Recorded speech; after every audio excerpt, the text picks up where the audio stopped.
Assalamualaikum warahmatullahi wabarakatuh. Waalaikumsalam. Waalaikumsalam warahmatullahi wabarakatuh. Nah, ya. Selamat sore. Terima kasih. Kemudian, bagaimana kondisi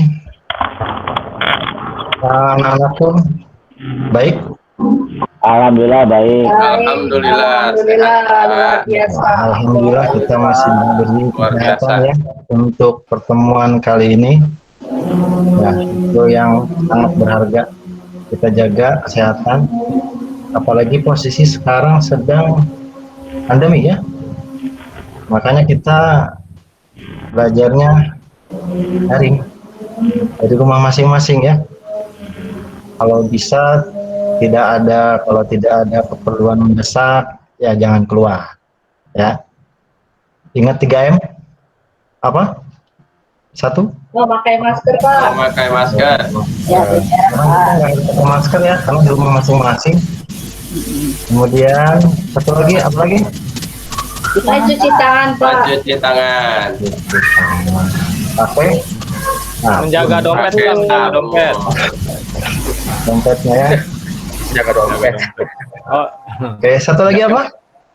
menjaga jarak. Menjaga jarak. Jaga jarak. Oke. Kemudian sebelum kita mengawali pembelajaran sore ini, alangkah baiknya kita berdoa dulu ya. Coba siapa ya yang memimpin doa? Prayogo? Bisa? Siapa? Siap. Oh, silakan. Prayogo. Iya Pak, semuanya siap. Sebelum belajar, kita berdoa dulu. Berdoa mulai. Berdoa selesai, ucapkan salam. Assalamualaikum warahmatullahi wabarakatuh. Waalaikumsalam warahmatullahi wabarakatuh. Ya. Pastikan kameranya diaktifkan ya. Sebelumnya Bapak akan mengabsen dulu. Ya, absen Bapak sediakan di Google Classroom. Jadi bisa anak-anakku sekalian buka di sini. Nanti absen ya. Di Google Class-nya masing-masing. Diisi absennya. Oke. Hadir semua ya, insya Allah. Anak-anak. Hadir, Pak. Ya. Baik, kita langsung ke materi yang sebelumnya kita apa ya? Minggu lalu pernah membahas apa? Ada yang tahu? Izin Pak. Ya. Izin Pak, saya coba Pak. Kalau nggak salah itu menguji konfigurasi DNS server Pak. Oh, ya. Memang minggu yang lalu kita pembahasannya mengenai DNS server. Kemudian kira-kira apa hal-hal yang diingat mengenai DNS server? Sukardi, boleh? Sukardi? Saya lagi boleh Pak? Boleh. Apa saya lagi Pak ya? Ya. Kalau nggak salah DNS server itu adalah sebuah komputer server yang menjalankan layanan kerja DNS. Dan DNS sendiri itu adalah sebuah sistem database yang terdistribusi mencari suatu nama komputer jaringan menggunakan TCP IP Pak. Iya. Ya. Alhamdulillah masih ingat ya materi yang sebelumnya. Tapi untuk pertemuan kali ini kita akan membahas materi yang lain. Bapak anggap kalian sudah mampu untuk konfigurasi DNS server. Kita lanjut ke materi database server. Jadi database server ini sama, kita masih menggunakan sistem operasi Linux. Kemudian Bapak akan tampilkan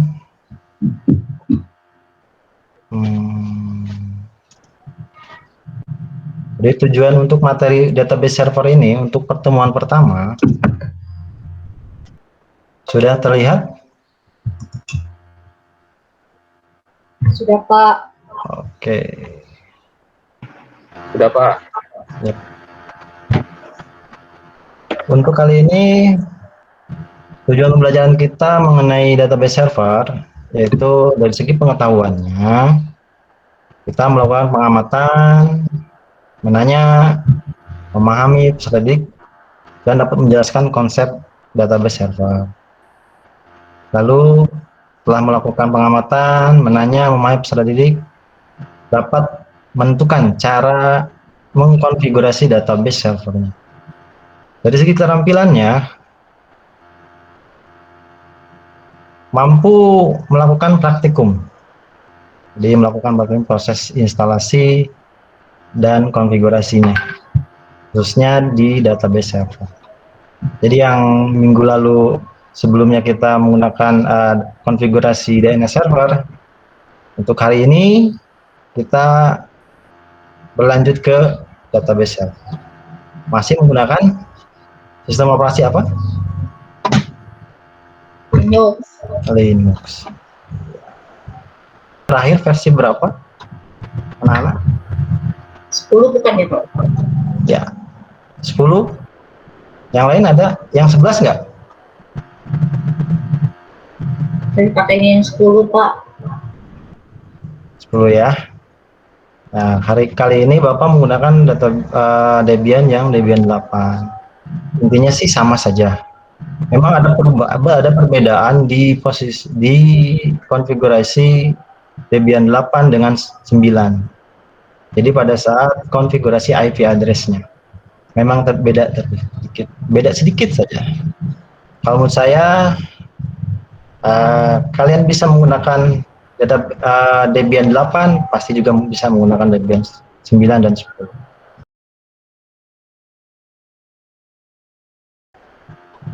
Mengenal database dulu. Masih terlihat? Terlihat Pak. Masih. Kalau dari gambar berikut, kira-kira apa perbedaan dari database berikut? Dari ini yang sendiri, kemudian yang ini banyakan, tapi database-nya terpusat di komputer ini yang besar, ya. Ini klien, tapi database-nya disimpan di sini. Kemudian yang ini sendiri ini. Bisa membedakan kira-kira? Oh iya bisa Pak. Dini? Ya bisa Pak. Kalau yang apa? Yang sendiri database-nya lebih simpel ya Pak. Tapi kalau yang banyak servernya gede juga. Ya. Mengapa kita tadi mau membahas mengenai database server? Jadi database-nya itu terpusat di server. Jadi kalau bisa dilihat di gambar ini sendiri standalone, lebih ke database itu terpusat di satu komputer saja. Kemudian kalau yang ini ya terpusat di server. Jadi makanya disebut dengan kita membahas database server. Jadi database-nya itu memang terpusat di sana. Jadi contoh seperti penjualan online atau retail di setiap supermarket, dia terpusat di pusat datanya. Contoh di Alfamart, pusatnya di mana misalnya di Jakarta. Tapi data penjualannya itu dia terpusat di Di Jakarta datanya. Itulah fungsinya database server. Kalau database-nya standalone, jadi nanti hanya tersimpan di satu komputer di situ saja. Gitu. Konsep dasar dari database server itu sebenarnya itu. Jadi lewat jaringan. Ya, sekarang itu kan database setiap aplikasi sudah hampir semuanya menggunakan database berbasis server. Jadi standalone itu udah jarang digunakan karena memang tidak hanya digunakan di komputernya saja. Jadi kalau kita posisinya lagi di luar tidak bisa kita input. Kemudian, nah, terlihat dari definisi database atau kalau bahasa kitanya basis data ya. Kemudian kalian bisa lihat materi ini,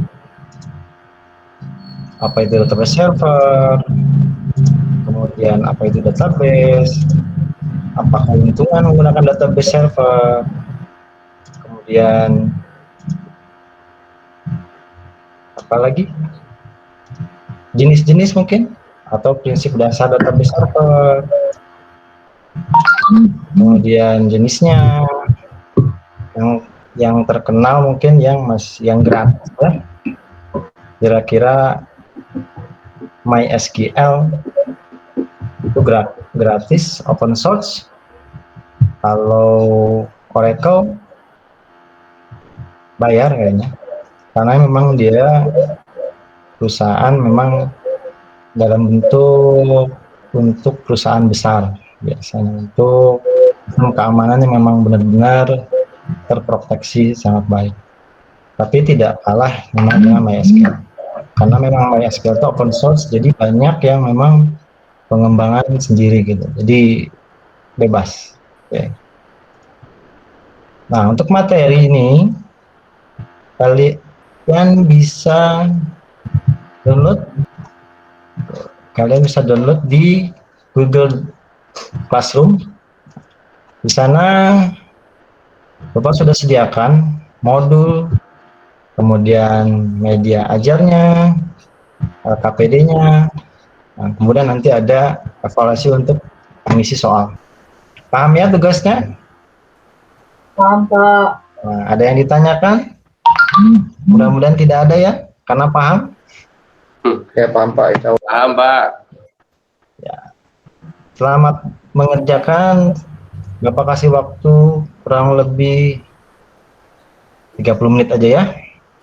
Ya Pak. Ada semua. Coba Bapak kira-kira random siapa ya yang bisa menampilkan pekerjaannya. Coba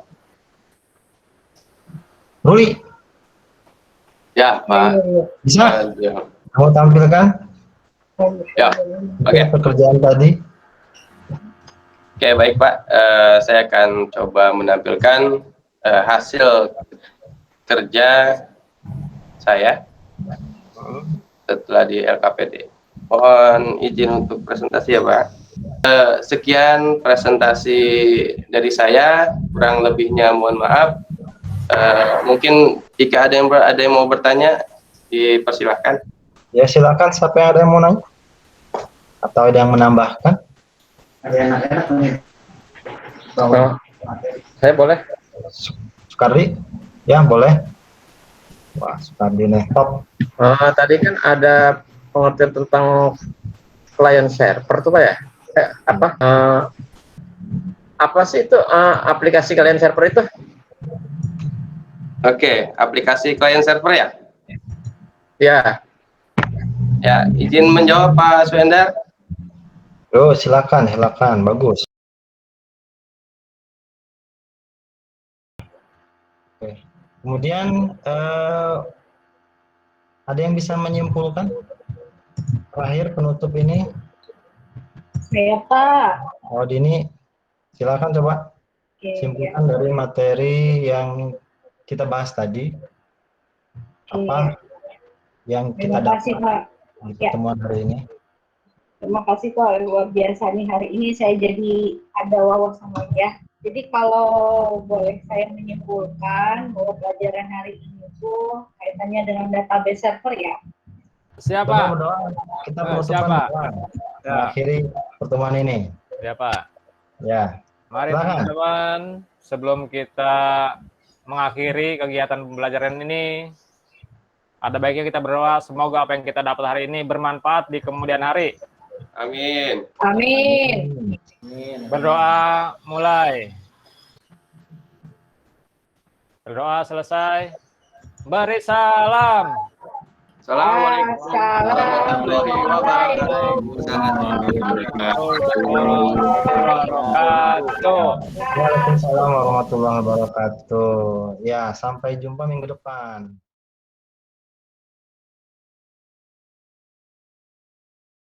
Sekilas tambahan tentang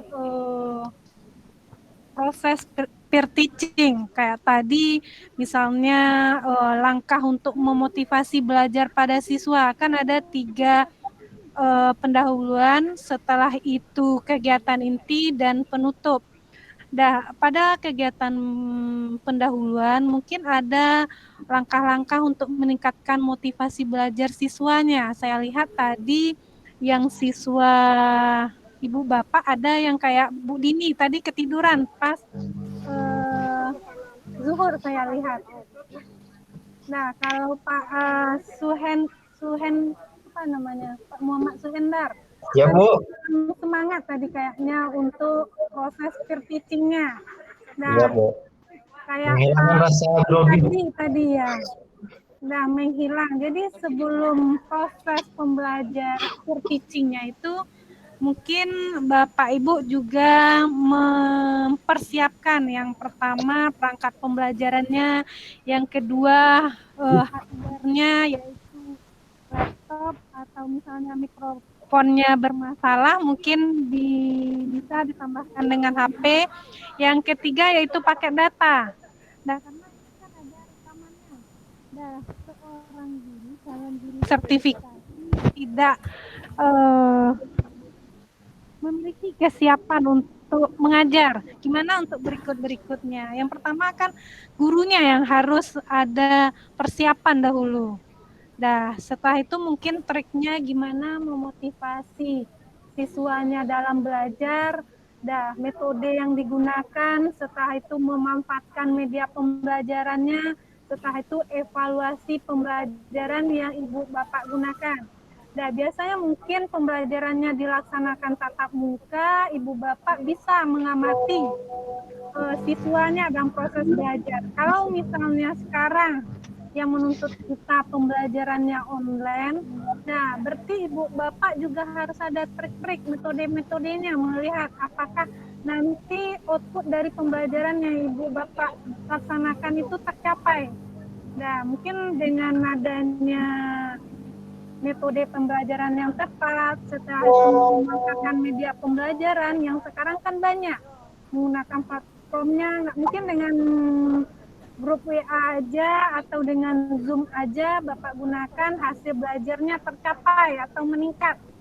Untuk berikutnya mungkin ada perbaikan-perbaikan dari peer teaching yang hari ini.